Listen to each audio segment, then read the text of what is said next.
Welcome to the movies. I gotta do it one more time. I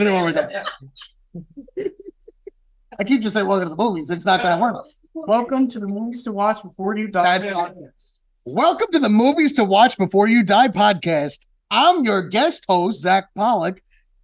You can call me Polly. I'm here with Dylan and Gab. I'm glad I remember both their names. They are family. And here we go. Oh So well done. So well done. Today we're talking about... Wait, you're just going to move on from that? Keep going. This was the third attempt. Today we're going to talk about a movie that Zach believes is a movie to watch before you die. I do. Before we get to the movie, Gab, do you want to explain why people are listening to us? Well, I mean, if that intro isn't enough to sell you, I don't know what will. Dylan is a former video editor. He went to film school. He knows all about the fun of editing movies and all the things that you won't notice. I went to acting school. I'm familiar with all things script analysis, character development, and plot devices. And we have been doing this for a while now. But today is the first time that we are finally joined by someone who I feel like in the movies to watch before you die universe is like a very main character. He's been mentioned so many goddamn times. The only person who's been mentioned close to as much as Giselle and Corey. Yeah. And I didn't go to any of those things, but I've seen movies. I like them. I'm related to them. And here we go. Related to movies or related to us? All of them. All of the above. Okay. Well, the movie that we are doing today is from 1992, My Cousin Vinny. Zach, in a spoiler-free version, can you tell us what is My Cousin Vinny about? What's this all been about? What am I working toward? You think you know everything about me, don't you? I dive at your bottom. I bloody well ought to. It's about a couple of guys going to college. They take a trip through the South because it's going to be scenic. Think they're getting arrested for stealing a can of tuna. Turns out they're getting arrested for first-degree murder, and hilarious hijinks ensue. That was a very spoiler-free version. Yeah. You didn't even introduce the cousin. You didn't even talk about Vinny yet. And there's a guy named Vinny. Let's give the IMDb plot summary. Two New Yorkers accused of murder in rural Alabama while on their way back to college call in the help of one of their cousins, a loudmouth lawyer with no trial experience. I think my favorite thing about this episode is that we are cousins. And I'm a loudmouth. I didn't even think about the fact that we're having you on this episode and you are a cousin. Yeah. Who's a loudmouth? Who is a loudmouth? Who is a loudmouth? Do you guys want to hear some taglines? Please. Truth, Justice, and the Gambini Way. Eh. Rambo, Terminator, Indiana Jones, Vinny Gambini? No, absolutely not. First of all, Zach, has Dylan told you my opinion on Indiana Jones? I don't think I want to hear this. I don't like him. She hated Raiders of the Lost Ark. Hated it. Why? Because it was Han Solo, but nerdy in a weird hat, and it wasn't exciting. The weird hat is called a fedora, first off. I love that she's And like, it's dope. Star Wars is the non-nerdy version of this. Yeah. Anyway, I think the brothers disagree with her on this. Well, if you ever listened to our podcast, you would have known.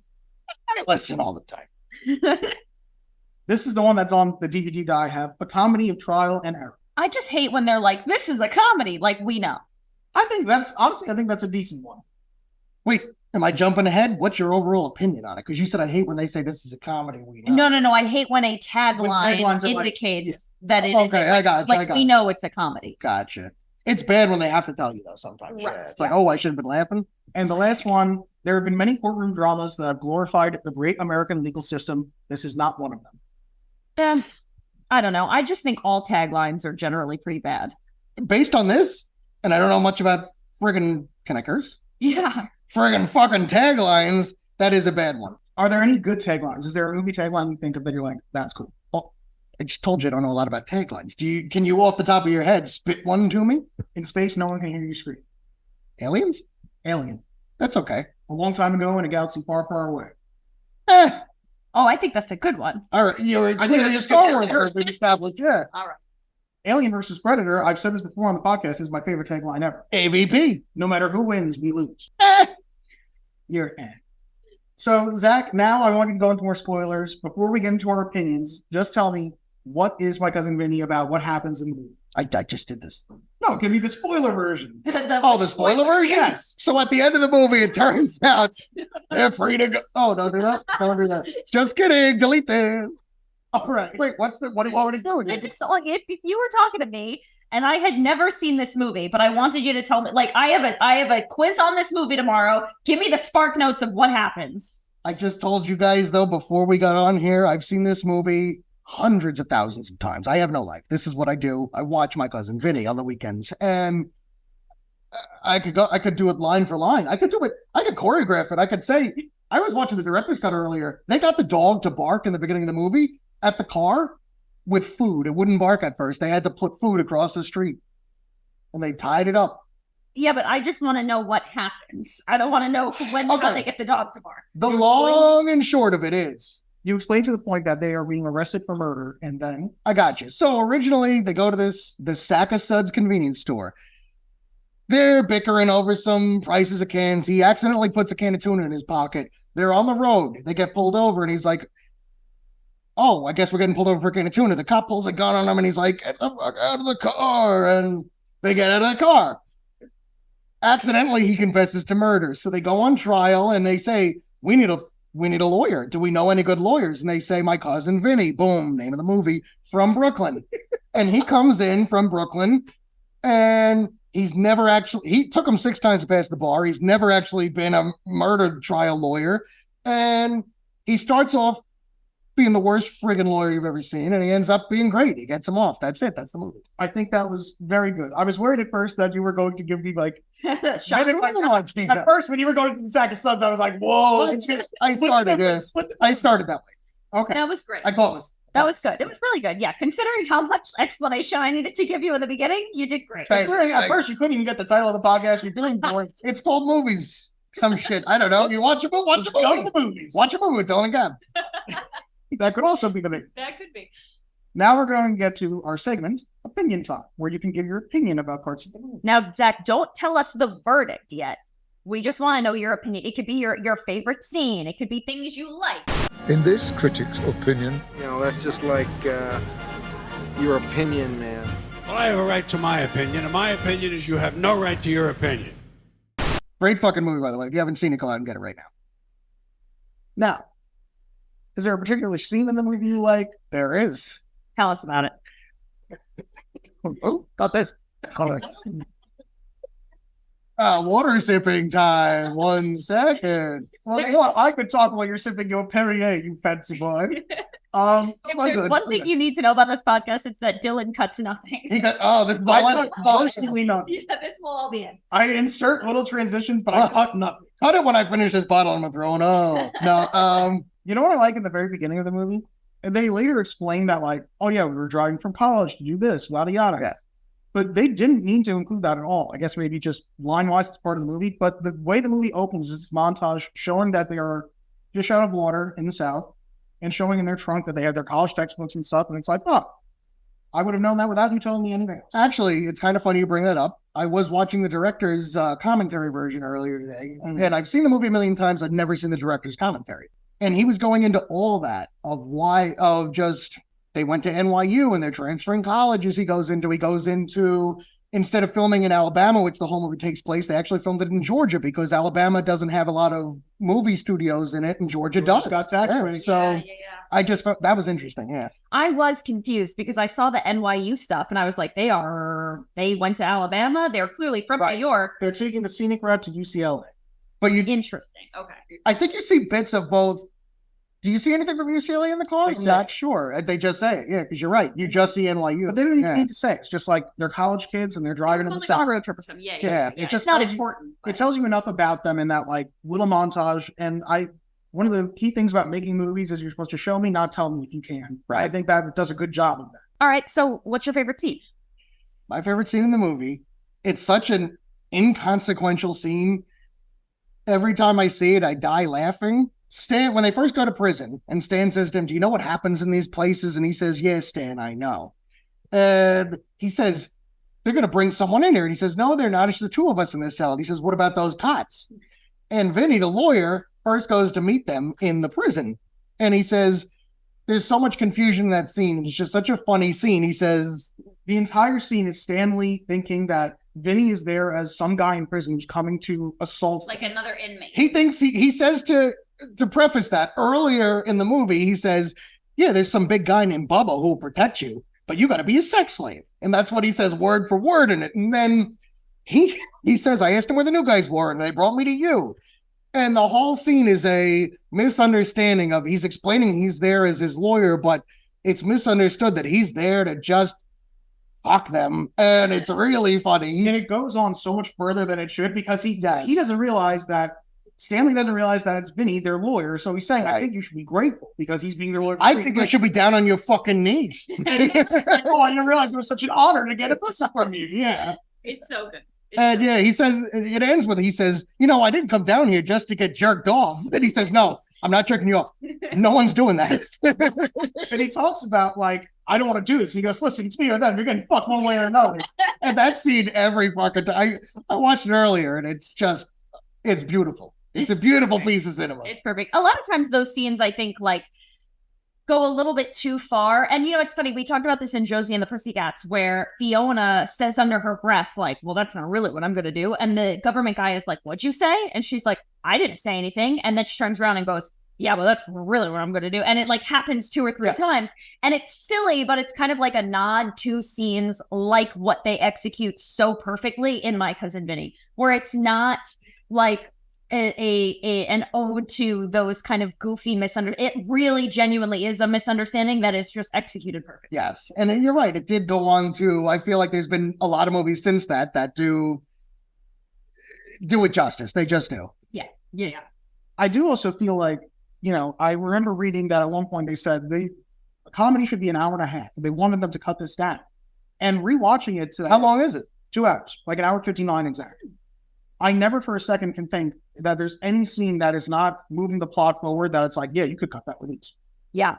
True. Well, it's funny. Whenever we watch one of these movies, I always look up the running time, partly because I'm like, we got to have enough time to watch this. But sometimes I'm just like, how fucking long am I going to be in this? And I didn't look up the running time for My Cousin Vinny because I knew I enjoyed it. I've seen it already. But it felt like it was over in 5 minutes. Like the fastest 2 hours of your life. It is. And it, like both of you were saying, it's not that it's too short. It's not too long. If you cut 1 second of this fucking movie, you'd be doing it in injustice. And there's no reason to add anything to it. It's just great. Yeah. I can't think of anything scene-wise that doesn't contribute to the plot. The closest thing that I can think of is maybe you can cut out his wake-ups. Like bullshit. Let me specify. Some of the wake-ups, there are a couple, because it happens, what would you say, 4 or 5 times? I believe 3 times. I definitely think it's more than 3 times. Well, hold on. Let's list them real quick. You got the first one is... To explain, there's a major port. The steam whistle. Yep. All right. Dylan, explain. He's never had a trial experience before. And part of the ongoing shenanigans is he can't get a good night's rest to prepare for this trial. And the reason they have to include it, and no spoilers, is because, you're right, there is 4. By the 4th one, no, don't bail me out tonight. Maybe I'll get some fucking sleep. And it's a prison riot and he sleeps like an angel. And it's a joke that works really well to me. Yep. And that's why I'm like... And they build it up the entire movie. Yes. Yeah. It's I don't think you could cut any of them. And they're all different. They're all very you funny. can maybe cut out one time that the train passes, because they use that to make a joke of where he goes, does that train pass every day at 5 a.m.? And the clerk says, no, it's very unusual. Next day it happens again at 5 a.m. He says, it's supposed to come through 10 after 4. Yeah. You told me that train never passes at 5 a.m. He goes, normally it's 10 after 4, yep. Whatever it is. Yeah. Oh, it's 10 after 4. So maybe that's the one thing that you could cut out. But again, by that point, you're saving 30 seconds and it's not worth what? It's not worth it. It's too good. So it's too good. We're agreeing, but disagreeing. We're agreeing. I'm just trying to say, I can't, even if I tried to think of something, the thing I thought of, you can't really do. Because it's a perfect movie.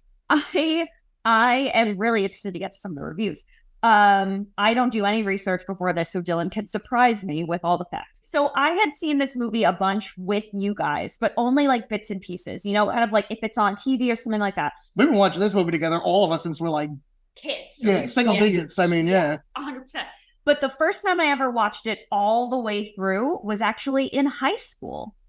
And I said recently that it was in a criminal justice class that I took, but I don't think so. Because I don't think I took criminal justice. So I think I watched it in like a social justice class or something. The moral of this story is this movie is more important than any aspect of education you'll ever experience. Yeah, absolutely. That's it.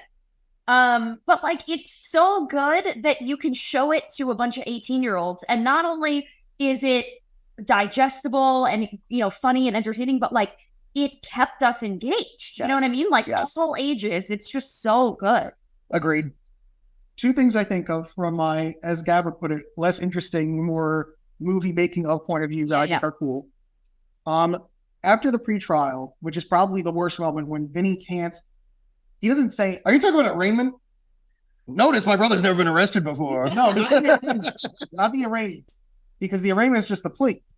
It's after that when they're deciding if it's sufficient to go to trial. Right, okay. They obviously decide sufficient to go to trial. Vinny doesn't even ask a question to try and stop it from going to trial because he ends up telling them, do you want to say it? Another one. Stan, you're in Alabama. You killed a good old boy. There ain't no way this ain't going to trial. And I noticed it's like one of the very few, very intentional moving camera shots in this movie, where after the pre-trial, the camera rises up and just puts Stanley and Billie, I think is the other cousin. Mm-hmm. It puts them very low in the frame and just makes it look like they're looking down on them. Okay, wait. Can we discuss camera angles for one more second here? Absolutely. Because when I watched it earlier today for the 115,796th time, I did point out to Allie, my fiance. Hey, Allie. I pointed out that I said, this scene is really cool. And it's the scene where they first go to the sack of suds and the dead clerk is on the floor. And they're filming it kind of cop style. It's single camera. You see the camera operator moving, and this woman comes up all distraught. What happened here? And he says, "Oh, the cashier is dead." I don't remember his name. I'll be honest. Very good, you bastard. Oh, he beat me with 116,752 views, but he beat me. So I said that camera style is pretty cool. It's unique. It's different from all the other camera styles in the movie. Yes, it's this one moment where I know exactly what you're talking about, where the camera follows behind the sheriff. And it follows him out the door, and it is a much more dramatic shot because it's selling that moment of a man is dead. Yeah. And then we can go back to our comedy shenanigans.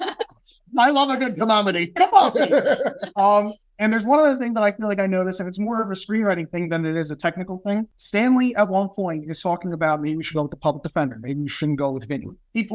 Stanley points out that Vinny, it's not just about what you do right. It's about what he could do wrong. He could ask a question that just makes us look even guiltier, that type of thing. Right. And I've realized now there's a brief period where Stanley does go with the public defender, and the public defender played by the talented Austin Pendleton. I was having to name Austin Pendleton. He's on Broadway right now, actually. As who? He's in that play with Common, I believe. Incredible that he still works. He's in his 80s. He is in his early 80s. He's in his 80s. Yeah. Common is on Broadway? Yeah. Yeah. Wait, we were just talking about how in Into the Spider-Verse, the uncle looks just like Common. Which the uncle's supposed to look like the actor who's playing him, Mahershala Ali. Yeah, but he looks like Common. All right, I was about to ask, who's the actor? I've never heard of Mahershala Ali.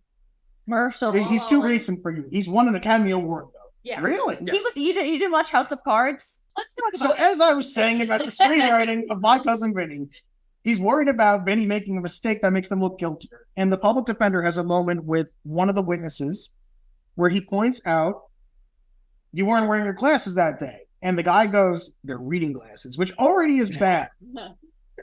But then he points out and he goes, can you tell me the color of the eyes of the two defendants? And he gets it immediately. And it's just a moment with where such detail, too. Yes, he goes like, hazel with a hint more green. Yep. Like, yes, so specifically that's like, oh. And I've been watching this movie for 20 years and I never noticed before that it's like, oh, that comments back on him thinking Vinny was going to fuck it up. Yeah. Now, do you have anything else to say on that topic before I go right ahead? Because we have been in this now for how long does it say? 20-ish minutes? 21 minutes and 42 seconds, and no one has brought up Marissa Tomei yet. Shame on all of us. She's right. I'm flagellating myself as we speak. She's right. She won a fucking Academy Award for this. And it's so deserved. Every moment that she is on screen, she is oozing this character. Yes. And you can see scenes before she explodes, the slow build up where she's trying so hard to be a good partner, but she's getting frustrated, and you can just see every little ounce of it until she finally blows up and then immediately feels bad about it. I want to piggyback on this, and let's talk about what we've skipped of Marissa Tomei until this point, because Brilliance. Can I briefly mention, even just, you had the first appearance of Vinny and Mona Lisa, which is Marissa Tomei's character. Mona Lisa Vito. Where they get out of the car and they're so fucking out of place in Alabama. I bet the Chinese food here is terrible. I'm sorry. No, it's Vinny looking at her and going, look at you, you look like a fucking tourist. And she goes, yeah, you blend. yeah. This is, at least I'm wearing cowboy boots. And oh my God, she's just awesome in it. So good. I don't think she has I don't think she has one line that doesn't hit. One of her best scenes, there's a few. One of them is before what we're up to right now, as Gab pointed out, and it's just brilliant. I hear the fucking faucet dripping. Yeah. Oh Dead on balls actors. It does such a good job of setting up that these two are both so qualified because all they fucking do is argue. Yes. And so it just it makes the whole thing valid because when you see him on trial, you're like, of course, this is just who he is. Yep. And even before this point, we haven't established that she's already, Vinny says when they first get into town, their car is all messed up. And this guy comes over, just a random good Samaritan, to ask what's wrong with the car. And they're describing it. And he says, you got mud in your tires. And Marissa Tomei, he says, well, she knows everything about cars. You ever heard of that? And she says, no, I've never heard of that. And the guy laughs. But it establishes right there something we're going to see later in the movie, that she knows everything about fucking cars. Yeah. Well, it comes up multiple times because they also have that conversation where it's like, first step you're doing it, you're fixing carburetors, you take off the manifold. Yep. Right? And they just have multiple conversations like that. But you made me think of another screenwriting thing, and hopefully this will be the last time I interrupt our flow to bring this up. No, I like it. There's a moment. And I'm glad you brought that up. That was Thank important. you. Oh, we're going to talk more about, Marissa Tomei, I'm sure. But where was it here? There's a really good turning point, I feel like, where Vinny has this low moment of, I'm fucking up, and he's talking to Mona Lisa and saying, I'm scared. And the next scene you have is Stanley and Bill have decided to go with the public defender. Bill is telling Vinny, like, I don't think that this is going to work. I didn't realize how experienced you were. Yep. And Vinny has this great scene where he's convincing not only his cousin, but himself, when he's talking about the magic trick and the bricks, and he's comparing bricks to a playing card, and he's saying, the DA is going to convince you that the evidence is bricks. And in reality, it's as thin as this playing card. And it's just a very cool screenwriting moment where the character convinces himself to get out of his rut. Yep. With the little card trick he does, yeah. Yes. Yeah. Now, really quick, before we move on, and we are going to go right back to Marissa Tomei, I have two things I want to say. Number one, it hit me so hard in this viewing how much Lady Gaga looks like Marissa Tomei. Is that a thing? I've never noticed that. I'm going to pull up a specific picture of Lady Gaga and show you, like, it's crazy. I got to see. Second thing, Dylan, is there a movie? They're both very New York Italian ladies. Exactly. I mean, Yeah. But it's like uncanny. Dylan, is there a movie that you know as well as Zach knows My Cousin Vinny? And if so, what is it? It's something Batman. It could be something Batman. Every episode has a hint of Batman. I find a way to mention Batman in so many episodes. Die Hard is up there as a movie that I would know as well as you. You showed me Die Hard for the first time. I remember that. I remember I just finished it, and you got home, and I went, Zach, sit down. We're playing this movie again. You have to fucking watch Which it. movie? Die Die Hard. And I gave him resistance to it. I was like, fuck this shit. And then I remember I was like, all right, let's keep watching this. Yes. Yeah. Am I allowed to curse this much? Yes. Whatever you want. I just don't change me. Don't try and change me. Nobody's trying to change you. You know what's also a nice, while she's searching for her Lady Gaga photo, a nice characterization moment, I think. And it's something that I feel like is very forgettable, but when you listen to it, you're like, oh, that's actually really cool. Him talking about Judge Malloy and how Judge Malloy... That's a great story. To become a lawyer. Yeah. And then I've never noticed before that at the end, so with the judge, which we haven't mentioned Fred Gwynn either, who is a great straight man in this movie. Brilliant. Judge Chamberlain Howard. And the whole time he's trying to, Vinny says that he's been practicing law for 17 years. Hold on. God, give me back my tequila bottle. Sorry, Zach. Sorry. Vinny says to the judge that he's been practicing law for 16 years, which is an obvious lie. So the judge finds out, Vinny Gambini, you have not practiced law. And he goes, oh no, I go by stage name, Jerry Gallo. You mean Jerry Callow? Yes, because the judge finds out that Jerry Gallo, a famous lawyer, is dead. And he goes, I'm not Jerry Gallo, I'm Jerry Callow. Now he looks up Jerry Callow and finds, I was wrong about you, what a great history you have. And Mona Lisa says, I contacted Judge Malloy. He did a favor, got somebody to believe it. Way to go, Dylan, by the way. 27 minutes into this podcast, giving up the very last line of this fucking movie. That's okay. Oh, I didn't? She does look a lot like her there. It's Lady Gaga in House of Gucci, and I guess She the does look like hairstyle her. I does see make it. her look a Can we little bit post a like picture of that to the podcast? I don't know. Side by side of Marissa Tomei. This is mostly shown in audio-only forms, so no. Oh, I don't know how the podcast. I never done this. He barely knows what a podcast is. We did have to tell him what a podcast was before this. I'm a 33-year-old, 70-year-old boomer. I don't know what to tell you. Is there any better scene? Like, I feel like the scene that locked in, we already mentioned that Marissa Tomei won the Academy Award. Is it locked in by the biological clock? Yes. My biological clock is ticking like this. And we're all An idiot who wants to fight me for $200. Which Joe Pesci's so fucking great in that scene too. You know what? Let me ask you this, because I was watching the director's commentary. Yeah. And I only did it for like 5 minutes because he kind of talks through the whole movie. He's a yapper. It's a commentary. I don't know what that is either. Is it a podcast? Is it a commentary? I don't fucking know what these things mean. So anyway, he says, while we choosing actors because he's British, he's like, he says Joe Pesci. And I'm thinking to myself, who the fuck else could play this character? No one. You don't think De Niro could have done it? I don't think De Niro could have done it. Who is this? Who's the stand-up? Because there's a few people who I've heard said that they were supposed to star in this movie. And the first one I read was, this I may have to cut. It's going to kill me. No, This is don't gonna- cut it. Don't cut it. It's But good. don't tell me. Dylan, how many tabs do you have open? Too many. Oh my God, they're all Pornhub. Jesus. Andrew Dice Clay. And Son of a- I'm flagellating myself once again, ladies and gentlemen. Ah, the lashes. Ah. Andrew Dice Can Clay. you put in little whipping noises there? Sure, Zach. Well, it's a different Whatever you want. kind of thing. Oh, listen to this anyway. No, he's not going to listen. Tell him yes. So just tell me, guys. Yeah.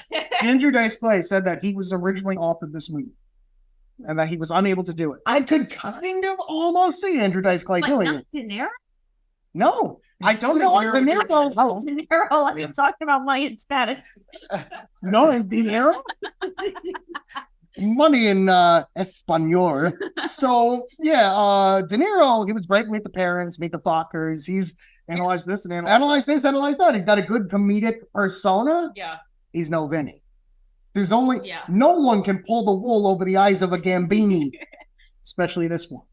Especially this. All right. So let's talk about the public defender, because earlier today, before we were recording, I said that Corey and I recently watched something and said, "Oh, you can't get away with that anymore," and it was the public defender with the stutter. You can't get, even at the time, I remember mom telling me this, and take it for a grain of salt it's worth. My mother told me this, but she said that there was like, the whatever medical community, the stutterers union, whatever the fuck the group is called, they were up in arms. No, we're not going to allow this. And it's, quite frankly, it's comedic gold. Yeah. And you're right. You can't do too many things about disabilities these days, but him saying, ladies and gentlemen of the jury. It's set up so well because Stan is convinced that this public defender Is the is way to go. Yep. Because it only happens once the public defender is nervous in front of the jury. But when he's just talking to Stanley, he seems Because he wasn't nervous and Right. his stutter didn't come out yet. Yes. Right. And it's great. I do feel like the director said, he was like, we weren't trying to mock people with stutters. We were just trying to mock that this guy went into this career with this. Like, Yes. It's perfect. It It's is perfect. It is. I wonder if they played this on TV, what they would cut. So, like, obviously, whenever they play a movie on TV, they cut some things for content, but they also cut some things for time. This is, to comment on that, this is one of those movies. Allie always puts, I will never not watch this movie when it comes on TV. And Allie puts it on, and the last time she did, I just got mad. I own 2 copies of the DVD. We watched on HBO. We watched on Stars, Cinemax, all that shit. When they put it on here, and you hear me saying shit, when they put it on regular TV, TBS or whatever was on the other day, I think this movie is one of the most uses of the word fuck. I want to say. Yeah. I think every Joe Pesci movie, but it this earns its R rating with the amount of fucks. yeah, you cannot, let me stress this, you cannot, if it comes on TBS, please don't let this be your only viewing of this movie. Watch it on HBO, buy the DVD, it's worth the $5. You can rent it on Amazon. Dylan will pay you to buy the DVD. He will buy it for all of you listening. Disclaimer: Dylan will not buy the DVD. Honestly, but go ahead and buy it. Don't buy the DVD because it's a dying medium. Just rent it on your fucking. You are in the wrong apartment to say that. Right, he's right. Oh, I had to. Oh, stop! Don't hit her. I'm holding him back right now. He's got 700 DVDs and he's throwing them at her. Stop it, Dylan. But he's right. DVD is one way to go. She's right. I forgot there's new digital media. I don't know about these things. I have CD. The CD in my car right now is Bing Crosby. I was listening to on the way here. That's who you're dealing with. Okay. Anyway. This is not a tangent. You were talking about the Fox, the cursing. Yeah. No, we finished that point. Just watch this movie in an uncensored manner. Yeah, please. Okay. Thank you. Do you have any more opinions, or should we start getting to some? This is Thanksgiving all over again. All right. Do you have any other strong opinions on the movie, or should we get to the facts? I mean, I got strong opinions, but let's get to the facts. Let's get to the facts. Is this how this works? It is. Well, Zach, that's how it's supposed to work. But instead of going to the facts like you just said, we're going to go to the mail instead. Yeah, I support this decision. Mail time! When you control the mail, you control information. Mom asked me to ask you if there's any mail for us here by mistake. What? Thank you for your support. Okay, so let's start with some comments. We've got comments on Spider-Man Into the Spider-Verse featuring Corey. First, we have a comment from Scotty, and you'll see a theme of comments from Scotty because he was decent enough to grace us with plenty of mail. So the correct terminology that we were looking for on Steven Seagal. Straight to video bargain bin disasters. The Steven Seagal straight to video bargain bin disasters. Straight to video bargain bin disaster. If you ever can't remember it, just think SSTVBBD. And that's an easy acronym to remember. Of course, yes. You know I love acronyms. I get where you're coming from on Rick Deckard being a more iconic Harrison Ford role than Jack Ryan. I think Blade Runner is definitely a more iconic film than either Patriot Games or Clear and Present Danger, which were both the films Ford played Ryan in. As far as the Jack Ryan movies go, I think The Hunt for Red October is probably the most iconic of them. I did not know The Hunt for Red October is a Jack Ryan movie. I have a question. Yes.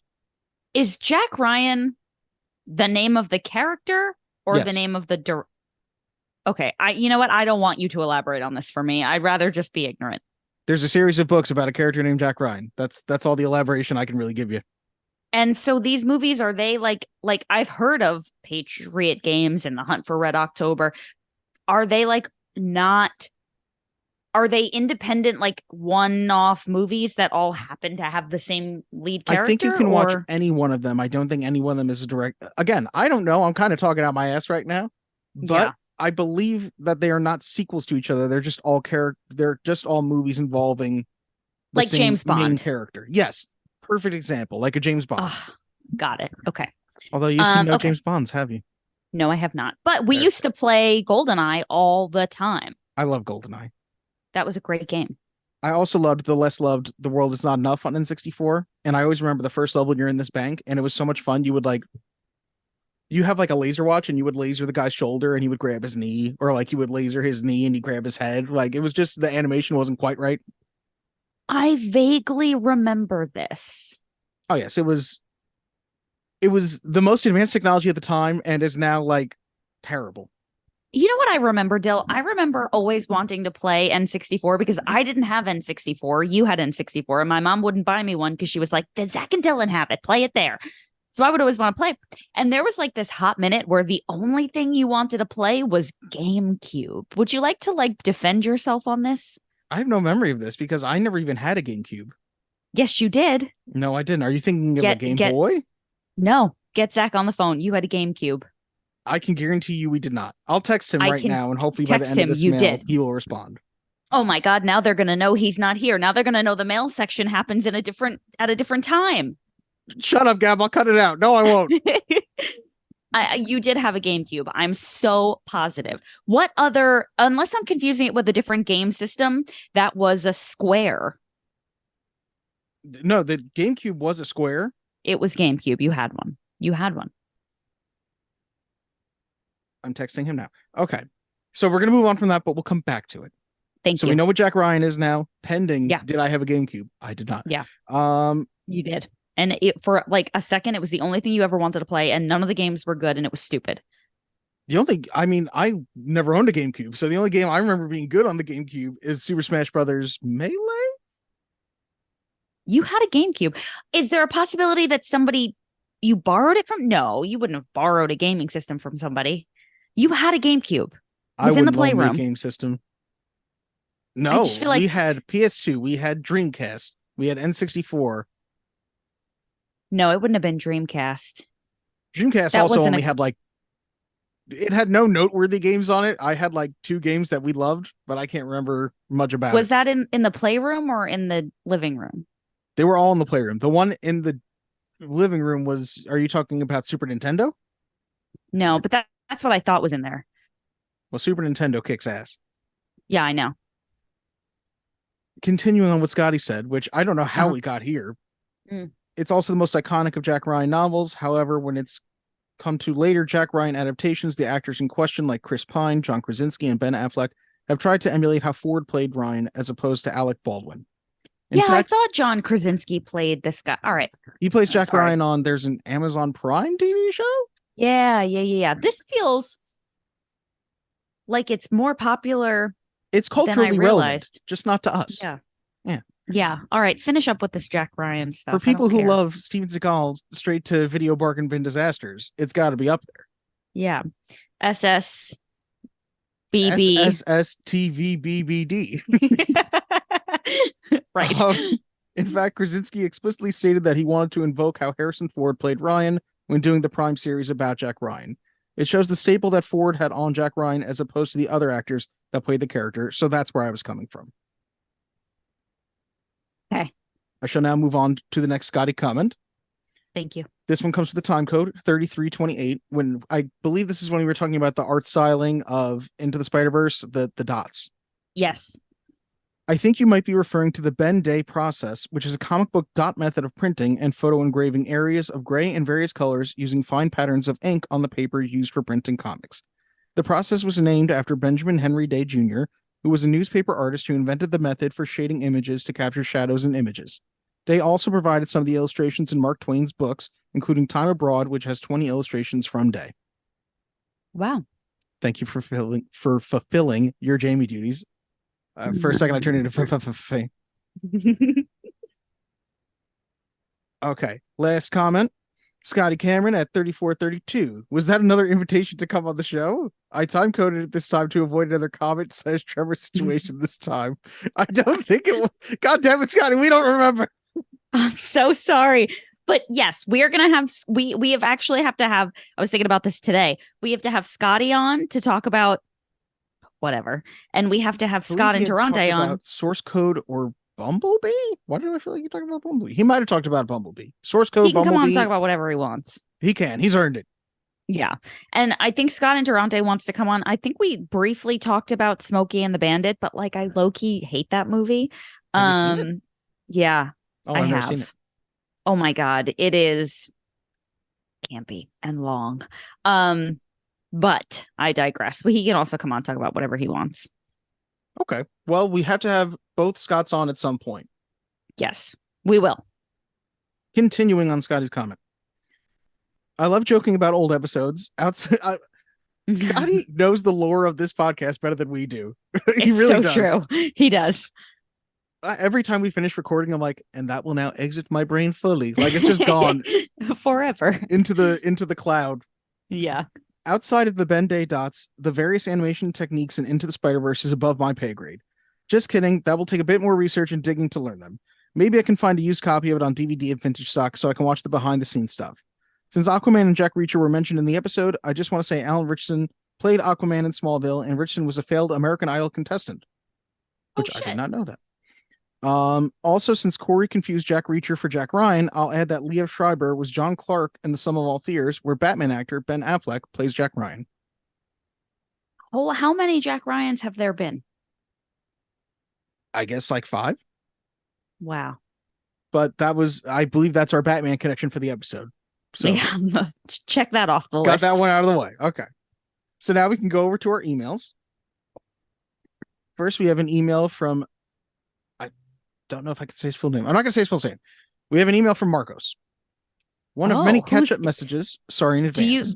Wait, who I don't know this person. Yes, you do. He comments on our podcast. Well, he has commented before or emailed in before, but he comments every week on Jump on the Batwagon, which is our I guess like our sister podcast by this point that Gab has no idea. He's the one who I told you about who comments My every long week. lost sister. Keep telling Gab that she's awesome in the Jump on the Batwagon podcast. Oh, okay. You can stay. Don't gatekeep the emails. You may stay. One of many catch-up messages. Sorry in advance. Hello, Dylan and Gab. I haven't submitted any comments in a while, so if you don't mind, I'm going to speed run every movie you guys talked about that I have seen. Yes. FYI, I won't cover every single one of those in one email, so expect another next week where I continue this, starting with the most recent. Here we go. Into the Spider-Verse. One of the best comic book movies I've ever seen. The original Sam Raimi Spider-Man movies were my gateway into the Marvel Universe when I was 6. He was 6.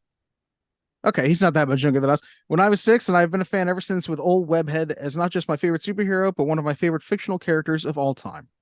This film in particular felt like a love letter to Spidey fans, right on down to the comics code of authority seal right at the beginning. Across the Spider-Verse was just as phenomenal, if not better than its predecessor, although hearing about how poor the working conditions were for the animators has slightly lowered my praise about it. Doesn't matter how good the final product is, nobody, no matter how low they may be on the totem pole in terms of importance, should have to work under terrible conditions just to get things done. Agreed. Go writers and actors strike. Woo! Okay. Honestly. Raiders of the Lost Ark. Indiana Jones is one of my favorite movie characters and franchises of all time, so it was definitely hard to hear that Gab so vehemently hated Raiders, a near perfect film in his eyes. It's always disheartening when you find out someone doesn't like something you like, but it's her opinion, so to each their own. Thank you. P.S. Fuck Gab and her opinion. No, he didn't say that. Hot Fuzz, my favorite of Edgar Wright, Simon Pegg, and Nick Frost's Cornetto trilogy. Pure fun from start to finish, incredibly quotable. I love this film. Clerks. While I prefer Chasing Amy and Dogma, I still really like this film. It's one of those films that feels so quintessentially 90s in my eyes. Flannels, grunge, folks in their 20s mulling over what their lives are like. I could go on. It's one of those rite of passage movies that every film student and aspiring filmmaker has to see. I've even met Kevin Smith in person many times, and he's a class act every time. You've met Kevin Smith many times? I feel like I need to hear more about this. The Lizzie McGuire movie. Definitely a guilty pleasure movie for sure. Wish we got that Lizzie McGuire revamp series that was meant for Disney Plus until they pulled the plug on it for being, quote, too adult. I agree. There are so many Simpsons episodes on Disney Plus that are not appropriate for kids at all, and yet Lizzie in her 30s finding out her fiance is cheating on her is too adult. That's just ridiculous, but I digress. Was that the original plot, that her fiance was cheating on her? Maybe that's how it started. I'm not sure. That's I have so not interesting. Dove deep into the Lizzie McGuire reboot. Yeah, I guess neither have I. Wow. I wonder who I guess her fiance wasn't Gordo. No, it was probably Ethan, the stupid guy. Ethan, yeah. And he cheated on her with a plate of spaghetti. Yes. Can't believe I remember that much. The Thing. That was crazy. This, Halloween, and They Live are John Carpenter's masterpieces, in my opinion. Just phenomenal all the way through. Georgia Rule, one of Gary Marshall's best and most underrated. This had Lindsay Lohan's best performance, and she already was underrated as an actress, in my opinion. Glad she's doing better now and that she's acting again.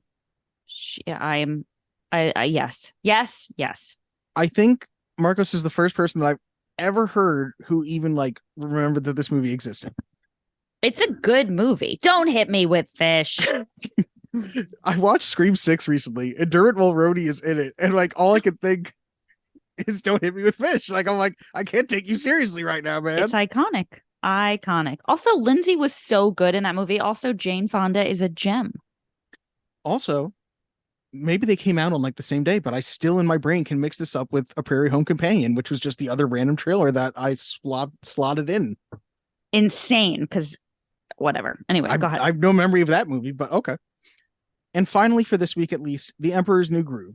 Definitely one of the funniest Disney movies I've ever seen. Its status as a fan favorite is very well founded, and considering the behind-the-scenes hardships this had, the fact that it came out as great as it did is practically a miracle.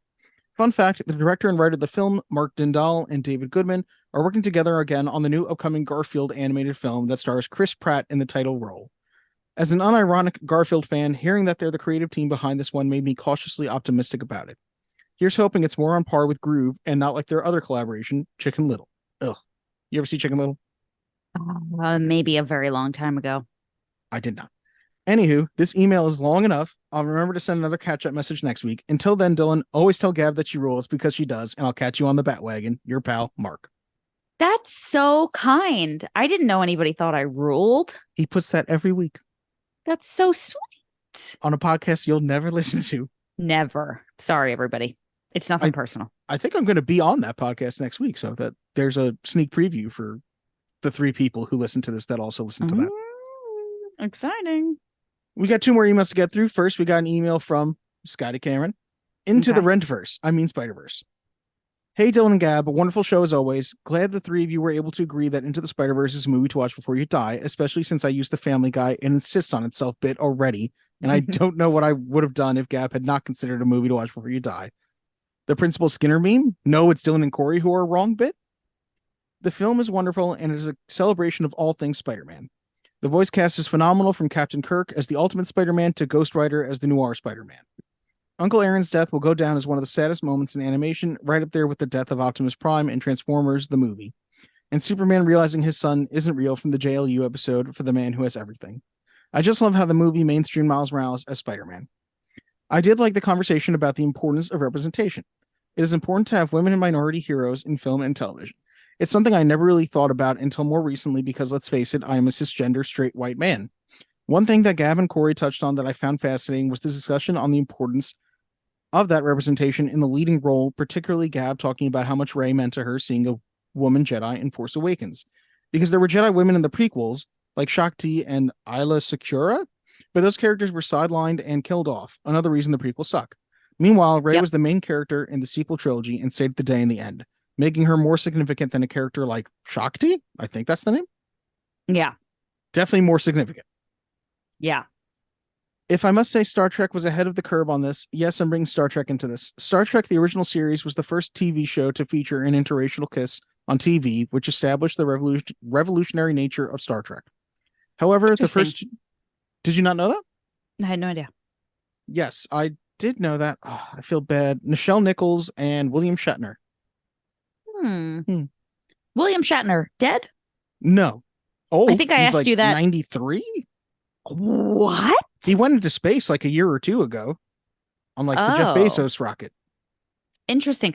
I think I probably asked you that on the Miss Congeniality episode. Oh my God, we may have had this exact conversation. Yes. Yeah. Yeah. Anyway, continue.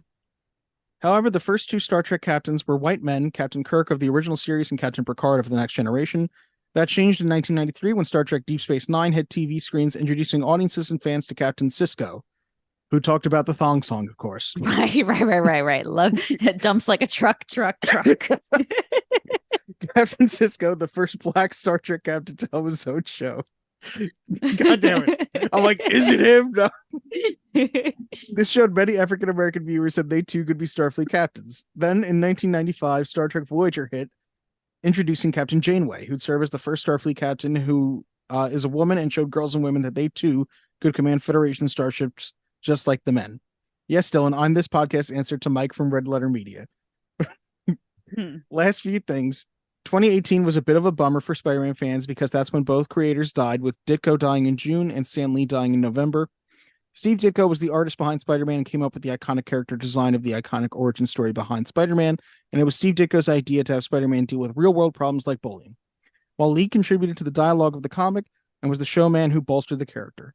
In many ways, Steve Ditko was Spider-Man's answer to Batman's Bill Finger, while Lee was his Bob Kane. This email is long enough, so I'm not going to get into the nitty-gritty of those 2 examples. I'll just add that Lee and Kane were good friends and died 20 years apart. Also, Dylan, I know what kind of DVD case you're referring to, and I don't know what it's called. In my experience, WB is the only production company that cased DVDs in those kinds of cases. Here's a picture of my copy of Superman, The Last Stand of Krypton. Yeah, I don't take the vintage stock / Entertain Mart stickers off of my items. I'm too lazy, so you can see how cheap I am when it comes to shopping. I also wear those bargains as a badge of honor, Scotty. So when you get your Steven Seagal bargain bin disaster films, you have to show what a bargain it was. Side note, I think I know what you're talking about when you talk about those like DVD, like the clamshells. Yeah, the one where it has the little tab on the side. That like Could you pull that. Could you get that out of my face? What, I don't understand what I'm looking at. I'm holding it. He sent the picture of his DVD, damn it. Oh, see, there's the little like black that. tab that you can pull open. Yes. And then that folds out rather than just the case. I was thinking about the ones that have the two little tabs and you have to like unlock the top and the bottom. No, those are just like, I don't know what the real purpose of those are. I guess somebody at some point was like, these DVDs keep opening accidentally. We need these two tabs to hold them in place real fucking hard. Right. Anyway, in case I don't see you again, good afternoon, good evening, and good night, Scotty. Scotty really liked, I almost said Bruce Almighty, the Truman Show. Huh? Yeah. As did I, as a kid, when I first saw that movie, I would not shut the fuck up about it. I think Zach was like, I am sick of hearing about the Truman Show. That's funny. We got one last email to get through. It's shorter than the other one, so we're gonna blast through it. It's from Keen Machine RE Spider-Verse. Okay. Greetings, Dylan and Gab. Great episode. Very random, down the rabbit hole discussions, but sometimes you need to wander a little to find the best content. I'm so ecstatic that Gab has finally found an animated film she enjoys, even if it wasn't Mask of the Phantasm. I consider this a personal victory, even though I played no part in the outcome at all. I need to check out Corey Has a Podcast sometime. It's on my proverbial list. That's all I got. Keep it keen. Oh, thank you. Thank you, Keen. All right. Thank you, Keen. Thank you, Mark. Thank you, Scotty. Scott in Toronto. Where were you? Thank you, Gab.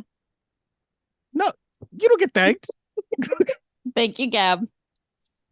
And thank All you, right. Dylan. I guess let's get back to Zach and let's get back to my cousin Vinny and the facts. Here we go. I want the truth! Face the facts, dokes. Facts have no place with an organized religion. Okay, let's get to the facts now. We're going to start where we normally do with our scores. On IMDb, the movie's got a 7.6 out of 10. That feels low. Disagree. That's low. That feels low. It's a 9.9 out of 10. A 9.9. Why the 0.1? Yeah, what's the 0.1 for you? Nothing's perfect. Oh, okay. That's reasonable. I appreciate that. Yeah. On Rotten Tomatoes, you're just getting fucking water while we're recording. Yeah, I'm not saying anything. You can definitely hear that. Sorry. Oh, look at Dylan rubbing it all in our faces that he's got a fridge that dispenses water. Yes, Dylan, we want water. By the way, Yeah, I drink water from my neighbor's sprinkler. That's how I have to do it like a normal person in America. But sure, you got a fucking fancy fridge dispensing water. on Rotten Tomatoes, the tomato meter gives it 87%, an average rating of 6.9 out of 10, That's crazy. with 52 fresh reviews and only 8 rotten. Wait, how could 52 to 8 result in that score? I blame Gen Z. The woke Politics. The audience score is 87% with an average score of 4.1 out of 5. I just want to say the water straight out of the fridge is a little warm. It ain't Evian. Well, you should put some ice in the cup. What the fuck do you want from me? Said it would have made too much noise. But the water dispenser You know was what? fine. You want to know why I gave my cousin Vinny a 9.9? Because Dylan's fridge dispenses shit water. Oh my God. I'm getting Montezuma's revenge over here. I'm gonna have to leave. Dylan's fridge has made me ill. All right. I don't know if you saw it yet. Okay, hold on, pause. At some point on a previous episode, I mentioned, I hope it was on the podcast and not just to you, that when we were kids and the three of us would hang out, I would always pee my pants because Zach made me laugh too hard and I had too much FOMO to go to the bathroom, so I would just stand there. Are we recording you pissing yourself? I want to point out, Dylan is now throwing DVDs at her for pissing her pants in his apartment. This is 100% the type of situation. Oh my God, the floor is soaking wet now. Okay, well, Stop throwing DVDs. Jesus Christ. Anyway, don't make me pee until the podcast is over. We will all pee together after this podcast ends. Okay. The budget for My Cousin Vinny was $11 million. It grossed $64 million. Wow. Deservedly so. Let's get to some reviews. Roger Ebert from the Chicago Sun-Times gave it 2.5 stars out of 4. What? Well, he's a dick. He's dead. He's a dead dick. You know what? I'm going to say it. I guess he deserved it. I mean, Oh my God. if you don't like My Cousin Vinny, rot in hell. He's Mr. saying- Ebert. He's saying Roger Ebert deserved to die. He's hitting the microphone with his elbow. He's all over the place. Let's hear what Roger Ebert said. It's the kind of movie home video was invented for. Not worth the trip to the theater, but slam it into the VCR and you get your rental's worth. I'll slam it into your mom's VCR, Roger Ebert. And fuck you. Who else reviewed it? Peter Travers from the Rolling Stone. You might not remember much about My Cousin Vinny an hour later, but the cast makes the jokes, even the bad ones, go down easy. Your mom takes it down easy, Mr. Travers. Who else we got? Michael Upchurch from the Seattle Times. The pacing is brisk and the energy of the performances is so palpable that even at its silliest and most contrived, the film is enjoyable. I'll allow it. Your mother did nothing wrong. And the last one I pulled up here, Dave Kerr from Chicago Tribune, with such canny scene stealers as Gwynn, Smith, Pendleton, McGill, and Chaikin filling out the cast, it is very hard for My Cousin Vinny to go wrong. And indeed, for the purpose of pleasant Saturday night entertainment, it does not. Your mother's safe too. Ooh, thank goodness. I was worried about these people's mothers. Now, we've gotten through all the mishmash of the mother bashing. All the mother bashing. Should we get to some of the actual fun facts about this movie? Let's do it. Please, fun facts. Okay. Wait, I have a question. Why are you reading some off of your computer and some off of your phone? Well, good question. It is a good question. You're making me go into the nitty gritty of the podcast. Let's do it. Come on. Behind the scenes. So when I get some of my facts, I'll be using this laptop and I will put them on there. Meanwhile, if I'm watching a behind the scenes video on my phone or something, I will be writing it down on my phone. So I have facts in many places. Dylan, I just want to blow your mind a little bit here. If you would type instead of into, what is this app you're using here? Text edit. If instead of using text edit, you use notes, they would all go into the same note. Yeah. Phone to computer, computer to phone. Right? Text edit sounds like a virus. Who the fuck? Text edit comes defaulted on the MacBook. Zach, we have on the podcast, by the way, previously discussed how the last time you were technologically savvy, you were using LimeWire and BearShare. I think the last time I was technologically savvy, it was an abacus. And yeah, she's right. Don't listen to me about technology. Just don't. And you know what? I don't want to. I just don't want to use the notes app. I don't feel like So you're going to just use whatever. I've been doing it for 40-something episodes. Let me do it. I thought you were going to say 40-some years. Ralph Macchio has said, no, you stop it. I cut you off. I'm not doing it. Ralph Macchio has said that he signed canned tuna for people multiple times. My friend Kristen, who grew up next door to me that had the trampoline, you both know Kristen. Kristen is getting married in November to the CEO of Tier, which is some huge swim company. Crazy. Anyway, Kristen worked with Ralph Macchio's wife. She's a nurse. Did she eat Ralph Macchio?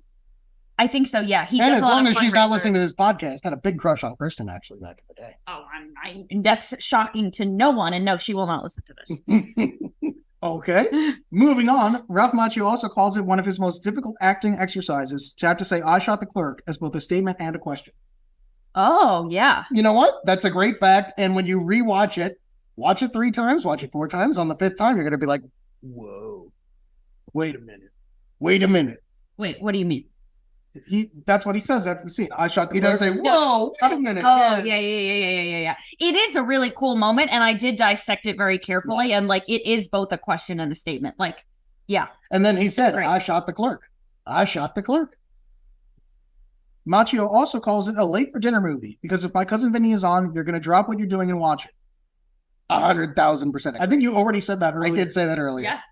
The miscommunication when Joe Pesci, Vinny says the 2 Utes was an actual miscommunication between Joe Pesci and the director, who is English, as you described, Jonathan Lynn, who had a hard time understanding Pesci's accent. And did you say Utes? Utes? Oh, I'm sorry. The 2 Utes. I would like to say that something that did deeply disappoint me, having nothing to do with the movie, but I was deeply disappointed to find that Joe Pesci is from Newark. I said to Allie earlier, it's funny you brought that up because I said to Allie earlier, I said, well, I asked my device, and I have to say it that way because there's Alexa in here. So I asked my device as I'm watching, I said, device, where was Marissa Tomei born? I said, because she's got to be from Brooklyn. It's in New York, so close enough. And then I said, I said, I know Joe Pesci's from Newark because also, fun fact, he was the original manager for Frankie Valli in the Four Seasons. No. He's from that. Yep. Before he was an actor? Yeah. He was the manager? Yep. That's He gets paid from Jersey Boys somehow, doesn't he? From the play. I believe he does. I know there's a character. I never saw the play, which is a Shonda. That is. I'm again flagellating myself. And he, Wow. I don't remember where I was. I lost my train of thought. I got ADD, folks. Still here. Dylan is popping Ritalins into my mouth as I speak. Thank you, Dylan. So I'll move on to the next fact. Yes. I watched a YouTube channel with a lawyer who called it a legal masterpiece that could and is shown in law schools. He described one of the only legal inaccuracies that he notices is the lineup having both characters in it at once with people who look very different. Now, well, from a screenwriting standpoint, it makes sense that they don't look like the people in the South. They stick out. They're fish out of water. Yeah. So for all its legal accuracies, I think it's due that one legal inaccuracy. There's a few. I mean, there's one other big thing that gets pointed out. Okay. I think I have. Can I guess what it is? Sure. Is it the picking of the juror where she says fry him? Yeah, right. And then they're like, she's great. Yeah, no, that is absolutely a real thing that you're on a death penalty case. They are making sure that you're okay with. But can we allow Gab to wadire the witness any further? Wadire. So when Judge Holler bluntly overrules Vinny's objection to the introduction of a surprise expert witness, he committed a blatant reversible error. Thus, Vinny would have had excellent grounds to appeal if his clients were convicted and a good chance to have their convictions overturned. Okay, let me point this out. I watch Judge Judy every single day of my life. When I'm not watching My Cousin Vinny, I'm watching Judge Judith Shineland. And Dylan is wrong. They could do whatever they want in the courtroom.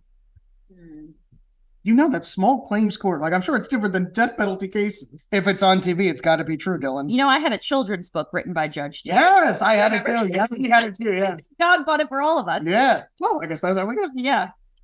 This was Fred Gwynn's last released film. Is that true? Yeah, we looked it up because we were talking about, like, how old he was, He died right after? He died immediately after. Like, this was definitely the last time anybody saw him alive. He had a TV movie that came out afterwards, but this is his last feature film. No. Saul never got to meet him. He's been dead for 30 years. Herman Munster. His name's Fred Gwynn, but Herman Munster. Whatever. I did not know this. Wow. Yeah, Herman Munster. I didn't even talk about the cast, but I'll get to that after this fact. When Vinny is trying to explain his real name to Judge Holler, he knocks over the chessboard. This was accidental, but Jonathan Lynn, the director, thought it was so funny and authentic, he decided to leave it in the film.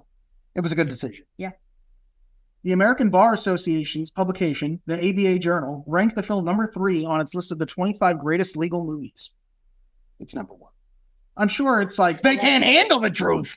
I imagine it's alongside like To Kill a Mockingbird or 12 Angry Men, but it's like, it's incredible for this comedy to be on the Bar's publication. Yeah. Nope, never mind. Keep going. Okay. Wait, now I have to know. No. Is it going to be stupid? No, it'll come up later. Okay. The director... That's what I say after Alley cooks. The director, Jonathan Lynn, actually has a law degree from Pembroke College. Oh, interesting. Interesting. That is interesting.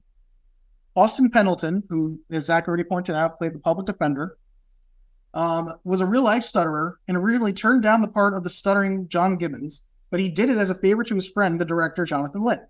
It feels like they are allowed to do that if he really does have a stutter, right? It's like you can't hire a white person to play like... Let's not talk about it. You got a disability pass. Like, you know what?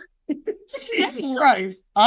They needed a guy on this podcast, and I think it's okay that they brought me on here. All right, maybe that'll cut. Well, let's be honest. No, you won't. But what are you gonna do? And he's lazy, and he won't cut this. Oh, dear God.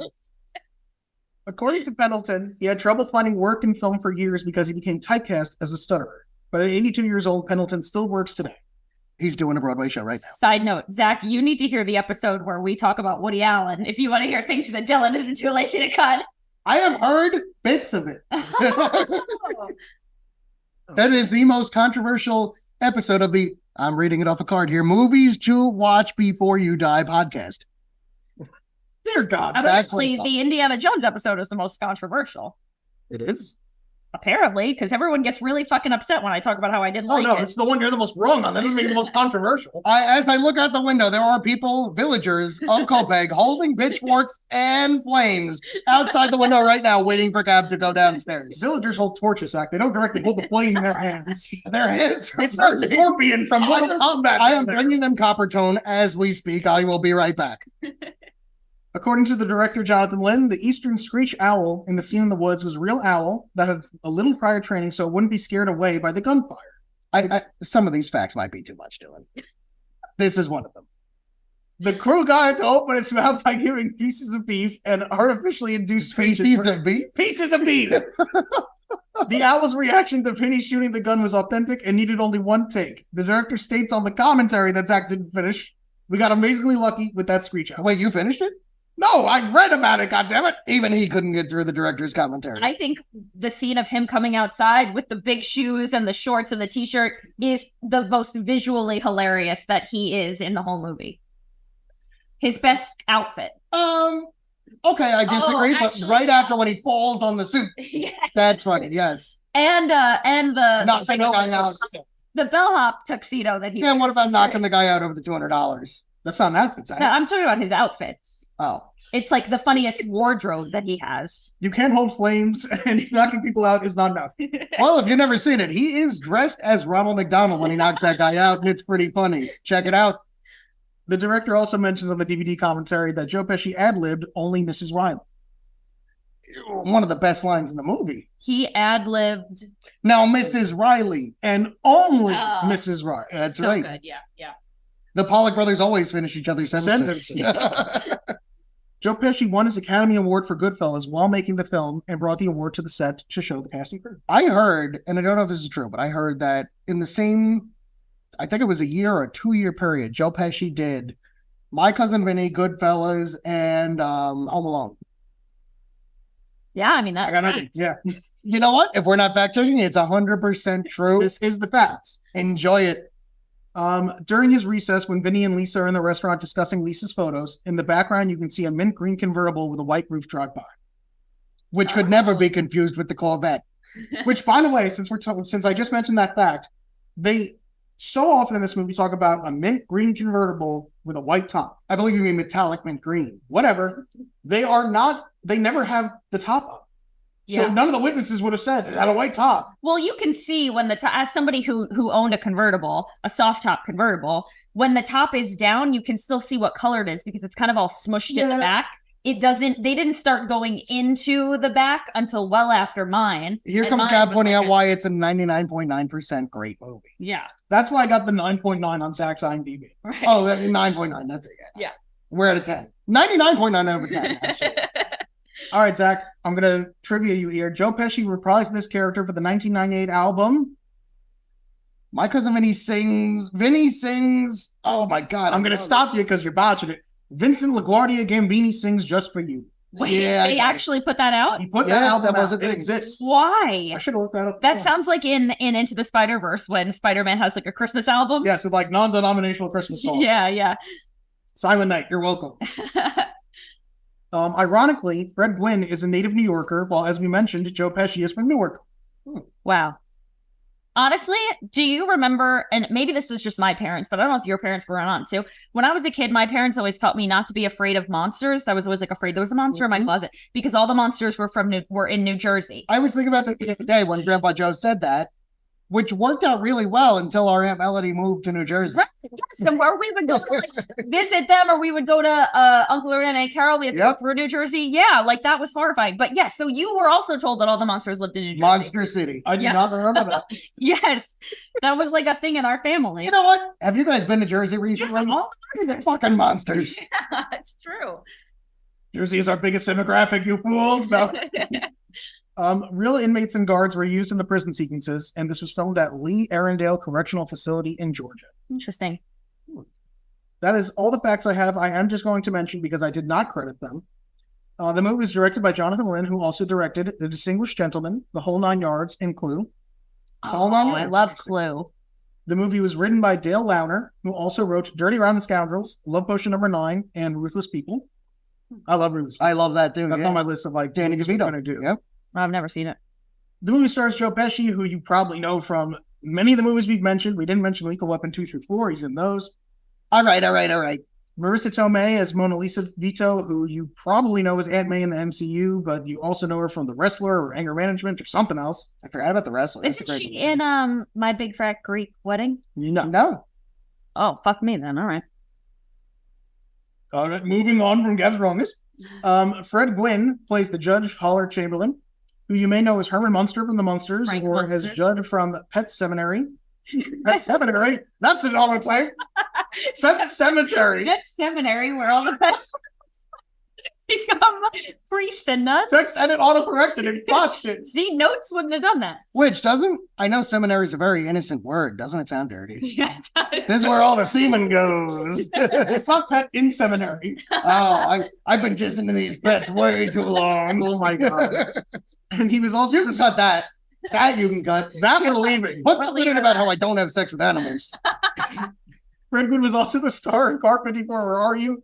And finally, the last person I'll mention is Ralph Macchio, who plays Bill Gambini from Cobra Kai, The Karate Kid, and The Outsiders. And Long Island's own, and his wife is a nurse, and he still does a lot of fundraisers for the hospital. Yep. In addition to her Academy Award, Marissa Tomei won the MTV Movie Award for Best Breakthrough Performance. Dylan, I have a question. If your husband was Ralph Macchio, would you still be working? I mean, Ralph Macchio had a pretty dead era in his acting career. I'd have to work. I have to work, yeah. So you think she works because she has to or because she's bored? I think she worked for a time period because she had to. You know what? If I've learned anything from this time on the podcast, people, it's that people will do things you ask them to. And I think we need to bring Ralph Macchio on this podcast to punch Dylan in the fucking mouth. He's like, I don't need to work, motherfucker. Boom! I do it because I like it. If Ralph Macchio is willing, he can come in here and Ralph Macchio, I will give you $100 cash if you come on this podcast and punch my brother in the mouth. He's not going to do it now because he doesn't need the $100. Yeah, his wife works. Ralph Macchio, let me put this in there. I know you don't need the money. It's a bonus. This will pay for your escargot for the day. I know you do it daily. You don't need the money, but come here and punch my brother. Daily? He eats escargot daily. That's how I got gout. Jesus Christ. So we're hoping to see you soon, Mr. Macchio. Please reach out to Dylan Pollock. I don't know how you reach out to a podcast. Contact the internet. I don't know what to do. We'll tell him We'll tell him how to contact the podcast in just a few minutes after we get to our verdicts. But it's time. It's time. Do or do not. There is no try. The guilty will be punished. Sentence is death. We rambled here. Zach, as our guest, you're going to go first. Do you believe My Cousin Vinny is or is not a movie to watch before you die? Make your closing statement. It is. Is that it? I think if you're going to watch one movie before you die, make it My Cousin Vinny. That is... Gab? From any standpoint, whether you are watching because you're a little bored, whether you're looking for a pick-me-up, whether you want to see a fabulous piece of screenwriting or some incredible performances, this is undoubtedly a movie to watch before you die. Watch it long before death is on the table for you. Yes. And if death is on the table for you right now, before they unplug you from the life support machine, say or blink or however you communicate with them, put on My Cousin Vinny. You know what? I don't think it's going to watch before we die. No, I'm just kidding. I saw Zach's eyes lit up. Oh my God. Put it in the description below. Giselle, get me DVD. We are 3 for 3. We agreed that this is a movie to watch before you die. I don't think it was ever in any doubt because we talked about how much we love this movie. Yeah. But I do, and we can cut this if it isn't going to get included. But I feel like the person who made the most, just like perfect remark about this film is Giselle. Giselle, yes. You don't want to come say it? Come on, you gotta come say it. You guys can say it. Dylan? I was watching this movie this morning and Giselle watched with me. She had never seen it before, which was amazing to me. Can you come give your verdict? Actually, you have really never seen it either.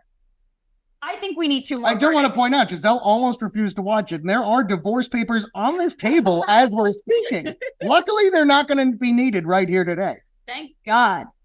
She knows too much. So, I'm not going to make, I don't think she wants to. I'm not going to make Giselle and Corey go through it. There's a peanut gallery.